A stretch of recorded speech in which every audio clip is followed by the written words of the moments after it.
What's going on, fantasy football fans? I'm your host, Hussein the Brain, and you're watching The Couch. These are my Week 13 daily fantasy football picks. You know how we like to do on this show. We start off with the kicker and defense first, the two toughest, most unpredictable positions. We like to spend as cheap as possible on them, and then if we have any salary left over, we can spend up on a defense, maybe even a kicker. I talk a lot about kickers, maybe a little too much on this show, as you already know. But hey, we get those W's, we cash in on our lineups, so hey, it's not that bad. But we're gonna keep it short this week. Best kicker out there, of course, hands down, easily is Justin Tucker. No brainer there. But now he's gonna be the most expensive kicker every week. He's $5,200. I also really like Stephen Gostkowski. I'm willing to give him another shot. He didn't disappoint last week, and it priced at $4,900. That's $300 less than Justin Tucker. Those are my two favorite kickers. If we want to throw in a contrarian pick, you don't really have to go contrarian when it comes to kickers, not at all. But one, I want to give out a sleeper one. At $4,700, it's Chris Boswell. I think he won't be owned at all. Virtually nobody will own him. Maybe this is like a 0.5% owned kicker. So if you do want to go contrarian in a big pool GPP, go with Chris Boswell at $4,700. He hasn't been good, but I have a good feeling about him. The Steelers should score a lot of points and are slated to have the lead. Now, we like to go with the minimum price guy and then spend up if we have some money left over. So we're gonna go with Caleb Sturgis, only $4,500 minimum price, playing against the Bengals. Bengals aren't a good defense. Eagles don't score a ton of touchdowns usually, so we should see a lot of field goals. Keep tabs on Jordan Matthews' status though. I think he's a huge part of that offense, and we saw when he went down, the Eagles offense went down as well. So keep tabs on Jordan Matthews. If they have him in, I think they'll be, if Jordan Matthews is active, I think the Eagles will be able to move the ball a little easier. So let's put in Sturgis and move on. For defenses, I'm doing this again. I'm going with the Jaguars defense. This should be a low scoring game against the Broncos. We know Trevor Siemian has a significant injury. I thought it was minor, but it's significant. I mean, even if he plays, he probably won't be 100%, and he wouldn't have as much practice as if he was healthy this week. So that lowers the point total, the expected points scored for the Broncos. It's not going to be the same. So we have to take the Broncos offense down a notch. Jaguars defense, they're not good, okay? I mean, this is a poor team, but they also have almost always every week limited the upside of the other team. The other team hasn't had to do much to win the game. They don't need to take risks. They don't need to put up 4, 5, 6 touchdowns to beat the Jaguars. All they have to do is not turn the ball over. The Jaguars usually make the mistakes and lose the game. So I'm going with the Jaguars at 4,000. I'm not in love with this defense, but at 4,000, I already went over my mentality. I picked the Jaguars and they failed me, and I still won in DFS because I spent minimum price. When other people I played against spent up on a defense, spent tons more, 1,000 more, 1,300 more, and got close to the same amount of 2 stinking points I got a few weeks ago. Of course, I picked them, and then I don't pick them, and then they start doing better. You know how that goes. But again, I'm picking them. Not one, it's a punt, it's minimum price, so stick them in. Now, one I like much better, okay, this is one I'm much more comfortable with, is the Eagles defense. Yeah, they're better at home, but they're playing against the Bengals. No AJ Green, no Gio Bernard. There's a lot of room right here. For $4,300, that's great value. I'd feel comfortable with them. The Chiefs, now that's a GPP, $4,300 only though. I mean, the problem is the Falcons are going to score a lot of points. They're expected to score a lot of points. So you're taking a huge risk there. You want to go, you're banking on sacks. With Justin Houston playing, I think he'll be able to get some sacks. And you're banking on turnovers, maybe even a defensive touchdown or block, blah, blah, blah, risky stuff. But at $4,300, I really like that. You want to be even stupider, even crazier, go with the Cardinals D at $4,400 for a GPP. I also have the Bengals as another option. Now, for you want to play it safe and you have leftover salary remaining, go with the Ravens at 4,600 playing against Miami. Should be a very low scoring game. Ravens defense has been excellent in real life and in fantasy this year. Very good defense. Dolphins don't put up a ton of points. So I really like this D at 4,600. You know, I'm not too comfortable spending that much, but in a cash game, if I do have money left over, I can't, you know, I'm not forcing it on anybody else, but I do have a few hundred left over. I'd go with the Ravens D. I like to play it safe in a cash game. And of course, my favorite defense this week is the Broncos D at 5,000. The Jaguars are a little bit banged up. Their running backs are a little bit banged up. Allen Hurns is a little bit banged up, and they are the Jaguars. So all the Broncos need to do to win this game, don't turn the ball over, and make sure Allen Robinson doesn't go off. Not too hard of a game plan. They should be able to win it. Nonetheless, it should be a low-scoring game and could be a very low-scoring game as well. So I do like the Broncos D, and as I mentioned before, I like the Jaguars D. And man, I'm going to be honest. This is how I set my lineup. I'm putting in Sturgis. I may swap him out for another kicker later on, just depending on the situation with the Eagles. But I'm putting in a minimum price kicker. Let's go Sturgis. And I am putting in the Jaguars defense when I build my lineups. If I have any more salary left over, then I'll go spend up, maybe get the Ravens or go with another defense if it's a GPP, and maybe even try to shoot for the Broncos D. No problem with that. They're a great defense, my favorite defense this week. Okay, let's go to the really important positions. It's as simple as this. If you're doing a cash game, you have to go with Drew Brees. Now, I do have more options at a cash game that are really good, but you really want to try to fit Drew Brees in your lineup. His floor is extremely high. His ceiling is pretty high too. That means he's safe and he's just really good. And he's playing at home against the Lions, not a great defense. Mark Ingram is hurt. I don't know if he's going to play or not. Man, you have to go with Drew Brees. And yeah, that's an expensive price tag, but if you pick the Jaguars, at least start out with them, you pick the Jaguars and a minimum price kicker, should be able to afford it. And also Jordan Reed is likely out, and Gronk is most definitely 100% out. He's done for the season. So you can't spend too high on a tight end. Those are the two most expensive tight ends every week. So you can't get those two guys. They're injured. So there is room to spend up, especially in a cash game. Guys, I really like both at 8,300 are Ben Roethlisberger and Matthew Stafford. Now, I think Matthew Stafford's a great start, but a little bit of risk there. You could put him in cash. I'd probably rather go with Ben Roethlisberger probably for a cash game. I mean, both these guys are amazing. Just Vegas says that Ben Roethlisberger is going to throw a ton of touchdowns. The Steelers are going to score a lot of points and win. And Ben Roethlisberger is at home. We saw what he did. He was pretty good against the Colts on a road game. Had plenty of time to rest. I think he's going to be good. May even see a little bit of Ladarius Green this game. But, you know, that's really it. Go Drew Brees. And if you don't want to spend up that much for 1,000, unless you go with Roethlisberger or Stafford. I do like Eli Manning. Now, I think he's going to have to throw the ball a lot in the fourth quarter. This could be a potential shootout.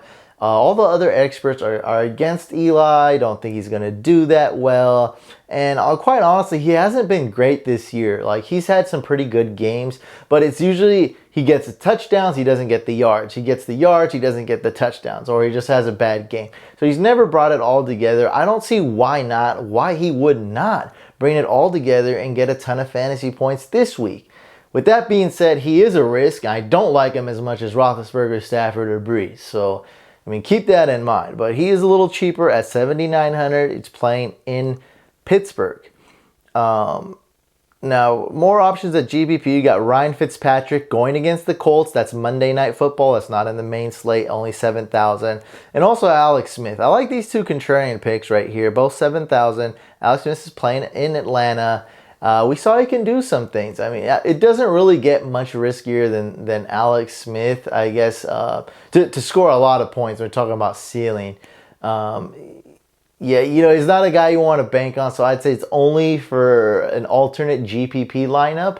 I'd rather go with Fitzpatrick, playing against the Colts, terrible defense. If you're going to start anyone in Monday night, I think the most important player you want to keep tabs on is the best cornerback on the Colts, Vontae Davis. So keep tabs on him. Very weird player this year. I mean, he's always hurt is he hurt? Is he active? Is he 100%? Is he 50%? Is he going to play? Is he not? Man, I don't know. This guy's trying to tough it out, Vernon Davis's brother, but he is their best corner. And gosh, Antonio Brown made him look silly and basically caused him to get hurt. So, he can be beat by Antonio Brown. But if he's in the game, that's going to lower the upside a little bit. I think he'll be defending Brandon Marshall most of the game if he is playing. But like I said, he may not even be anywhere near 100%. So that could be a huge plus. I think going into last week he wasn't 100% either, but he did play and he tried to defend it. Antonio Brown didn't go so well. For running backs, kind of simple like quarterback. You're in a cash game. You have to start David Johnson. Now, in a cash game, you start him. Now the big thing, the big question is, who else do you start? Now, there's a ton of options here. There's a ton of names to pair him with. Now, in a cash game, you could go with LaShawn McCoy, Melvin Gordon, or Jordan Howard. Jordan Howard's much cheaper, so I do like that one. If you're going with Breeze, you probably have to save a little bit. So I like those names. I mean, it doesn't have to be just cash games for McCoy, Gordon, and Howard. You can start them in anything. More GPP names, I have Devontae Freeman, Spencer Ware, and Lamar Miller. And Lamar Miller is a hands down GPP. I have a great gut feeling about Lamar Miller, but he's not a guy you want to start against the Packers, who the Texans are probably going to have to throw the ball in the fourth quarter to try to come back. Texans offense is not potent. They don't put up a ton of points, so they're likely going to be behind this game. And they're playing in Green Bay. So not a guy you want to bank your lineup on. Smarter pick would be someone like Matt Forte at 6,900 or Carlos Hyde, who is not amazing, but is priced at 6,700. Chip Kelly, up-tempo offense, should get a ton of carries, should be a close game in Chicago. There might be a little bit of wind, so we might see more run plays than pass plays and more short pass plays than long pass plays. We also have Thomas Rawls at 6,600, Theo Riddick at 6,500. And one thing I probably should have mentioned before, I think Tim Hightower, especially cash games, guys. So you go David Johnson, and if Mark Ingram is 100% going to be out, then you have to go Tim Hightower, right? Playing against the Lions. They're at home in New Orleans. It's the Saints we're talking about. Tim Hightower, 6,300. In a cash game, don't play around. Go David Johnson, Tim Hightower, only if Mark Ingram is out. If Mark Ingram plays, now Tim Hightower is more like a GPP, a guy I'd probably avoid. But, I'm not going to argue against him, though, because Mark Ingram hasn't practiced at all this week so far when I'm recording the video. Let's see if he practices Friday. We have Jeremy Hill at 5,800. Not really. They don't really want it. He has to get a touchdown for him to do anything for us. But Kenneth Dixon, 5,100. Probably the cheapest running back I'd go with that I'd actually realistically consider. 5,100 is not bad. I like that he can catch the ball. He can also run. The Ravens have been giving him a little bit more playing time, more snaps, more touches. And because he can catch the ball as well as run, that helps out his floor, because no matter what the game, he's immune to the game script. That's what I'm trying to say. So I like that. Now I want to give you guys two punts, but these guys I probably won't have in any of my lineups, but I want to give out two minimum price guys. And that's Paul Perkins, New York Giants, and Sean Drone of the San Francisco 49ers could be involved in the short pass game. But like I said, I'm probably not going to really pick those guys at all, but I wanted to throw them out because they are minimum priced at 4,500. I want to give you some extra options, some alternate options to, think outside the box here. Wide receivers, let's tackle the three the big three, the three elite guys: Antonio Brown 9,000, Odell Beckham 9,000, and Mike Evans 8,500. I'm gonna lean a little bit more towards Mike Evans as my favorite because he's cheaper, 8,500, 500. That's a significant amount right there. Odell Beckham is probably more of a GPP pick. If I'm in a cash game and I have money to spend, I'm going Antonio Brown for sure, or Mike Evans. You probably can't have them both. That's going to be too expensive. But it's either those two. I'd say Antonio Brown does have a higher floor. I mean, best receiver in the game. And Mike Evans has about the same ceiling. He's more of a touchdown guy, but I mean, those two are pretty close. I just think Antonio Brown, he gets more receptions. He's really good, and he's really good in the short pass game. He can take screens to the house. Mike Evans is not really like a screen guy. So, higher floor, but not a big difference. That's why I like Mike Evans a little more, 500 less. Playing against the Chargers, I think that's really good. The problem with Mike Evans, though, is he likes to play very well when I don't pick him in DFS. And when I do, he sucks. It's just so weird. Sometimes it's really tough to predict that guy. Last week, gosh, he did really well against the Seahawks. I'm sure nobody started him except crazy GPP lineups. All right, so those are the big three. Let's talk more about other guys. Amari Cooper, I really like this guy. I mean, everything points great to him. He's 7,800 playing against the Bills. Now, there's an issue with picking Cooper, though, because you pick Cooper and Crabtree can go off. You pick Cooper and Seth Roberts can vulture a touchdown. You pick Cooper and Latavius Murray can do something. Jalen Richard can do something. So that's what makes Derek Carr and this Raiders offense so good. It's so potent. They have tons of weapons. They know how to utilize them. They don't just force feed one guy. So, but I do like him though. At only 7,800, this is a good value pick. There's other great value guys though. It's kind of like Amari Cooper is the guy. Like if I spent up, like I got Breeze, David Johnson, Broncos D, then you're probably not going to be able to afford someone like Antonio Brown, right? So that's why I like Amari Cooper if you want to spend up a little bit on a wide receiver. Guys that are cheaper, this is 900 and 1,000 cheaper than Amari Cooper. Michael Thomas, 6,900, and his teammate Brandon Cooks at 6,800. Am I worried about Brandon Cooks? Very little. So I am just a tad worried that he didn't get one target last week and totally blew the minds of fantasy owners. It was insane. I had him in DFS last week too, and it's just mind-boggling what happened. But I'm not that scared. Like, it's not that big a deal. We have to give him another chance. So in GPPs, I'm going with Brandon Cooks because a lot of people are going to be more scared than me and not pick him. I'm going right back to him.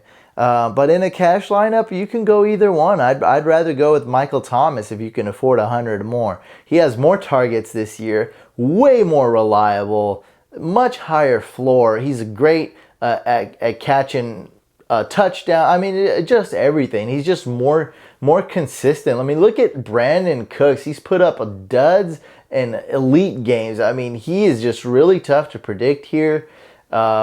I mean, you could go, oh, he's better when this happens and that, but look at last week. Home game, 49 points the Saints put up, and he got 0 fantasy points. Kind of along the same lines as Brandon Cooks, I have DeAndre Hopkins at 6,700 playing against the Packers. This is a good one, guys. This is a really good one. Really excited about this one, but there is a lot of risk. In a cash game that I'm heavily invested in, probably won't have too many lineups with Hopkins. So I guess that makes him more of a GPP play. But at 6,700, that's really good value. Jamison Crowder, I really like this guy. I don't believe Patrick Peterson will be defending him, but I don't know. I mean, we don't know how he's going to do. That's why he is a GPP pick, folks, at 6,600. I think Patrick Peterson would be more inclined to defend someone like Deshaun Jackson. And yeah, I mean, it's really tough. And that's why I'm putting it as a GPP. I did some research and it's really tough. I think Cousins will have a pretty good game, pretty solid game. He'll throw the ball, but I don't really know who he's gonna throw the ball to, who's gonna be good. Vernon Davis, very volatile. Garcon, very volatile. Deshaun Jackson's usually very volatile no matter the matchup. And so that's why I got Crowder would probably be the one guy I would pick on Washington. Julian Edelman is only 6,600. He doesn't have a high ceiling though. Michael Crabtree, 6,400. This goes along when I was talking with Cooper. I mean, you like the Raiders this week. You like Cooper for, how much is that? 1,400? 1,400, is that right? 1,400 less. You can get Crabtree going against the Bills. And Crabtree's been really good this year. Been really good last year too. And Carr's even better. So I do like Crabtree, 6,400. That's super cheap. Sticking to this Saints game, I think that's the number one theme so far in this video. Golden Tate at 5,900. You know he's going to return value. Probably my favorite pick. Right now I've decided this is my favorite wide receiver pick on this list. 5,900 is so cheap. Let's run through all the other guys I have. Tyreek Hill, 5,800. Sterling Shepard, 5,800. Same thing with Cooks. He had no targets, no catches last game. I'm not afraid to go back to him. Mohamed Sanu at 5,700. I'd rather fade Taylor Gabriel. Go with Sanu. He's got way more targets. Gabriel's only got like 29 targets or something, 28 targets this year. Mohamed Sanu has way more targets. Marvin Jones, 5,600. That's a GPP pick. Malcolm Mitchell, 5,600. And that's a crazy GPP pick. And the cheap guys, we have Anquan Bolden, 5,000. Quincy Enunwa, 4,700 in the Monday Night Football game. Jermaine Kearse, 4,600. That's a crazy one. And this one, so Jermaine Kearse is more like a high ceiling, low floor. And then I got Dorial Green-Beckham is kind of like in between. Like he has a decent floor. I mean, he has an okay ceiling. There's no realistic way Dorial Green-Beckham would get 2 touchdowns. I mean, I have him on my list, so it might be kind of good if he gets 2 touchdowns. But he's kind of a guy that, you know, you expect to get like 8 fantasy points from, and if he gets a touchdown, yay, you get 14 fantasy points. You know, I really don't see him putting up more than 14 fantasy points for you. But at 4,500, I think that is a decent punt. Now let's go to the toughest position. This is usually a tough position, and this week it's even tougher.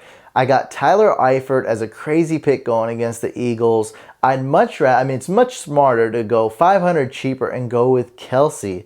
I like Olsen as another crazy pick, and Hunter Henry's probably going to be very lowly owned at 5,800. The price is not right.